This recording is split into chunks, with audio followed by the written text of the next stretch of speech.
శ్రీ గురుభ్యో నమః. హరి ఓం. శ్రీ మహామాత్రే నమః. శ్రీ గురుభ్యో నమః. ఈ రోజున విశేషంగా కార్తీక మాస సందర్భంగా, కార్తీక మాస శుద్ధ ఏకాదశి మంగళవారం సందర్భంగా భక్తులందరి చేత కూడా ఈ కార్తీక మాసంలో సామూహికంగా సత్యనారాయణ స్వామి వ్రతాలు నిర్వహించడం జరుగుతుంది.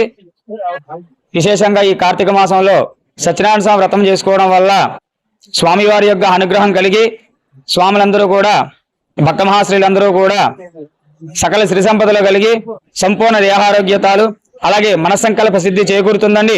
సాక్షాత్తు ఆ శివకేశవుల యొక్క అనుగ్రహం కూడా కలుగుతుందని ప్రతీతి. కావున ఈ కార్తీక మాసంలో అందరూ కూడా స్వామివారి యొక్క వ్రతాన్ని చేసుకుని స్వామివారి అనుగ్రహాలు పొందగలరు. అలాగే కొంతమంది భక్తులందరూ కూడా అన్నవరం అంత దూరం వెళ్ళలేక అందరూ కూడా కొన్ని చోట్ల వ్రతాలు చేసుకోవడం జరుగుతుంది. విశేషంగా ఈ యొక్క సత్యనారాయణ స్వామి వ్రతాన్ని చేసుకుని అందరూ కూడా మానవులు కామితములు తీర్చుకోవడానికి సత్యనారాయణ స్వామి వ్రతానికి మించి మరొక వ్రతం లేదని సాక్షాత్ భగవంతుడైనటువంటి శ్రీ మహావిష్ణువే ఉపదేశించారని సోన మహర్షి సూతకాది మహామునిందుకు కూడా వివరించి పంచమాధ్యాయంలో చెప్పడం జరిగింది.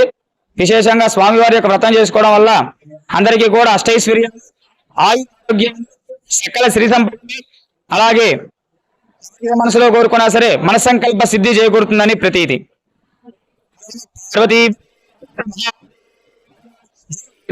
గోవింద్ గోవింద్.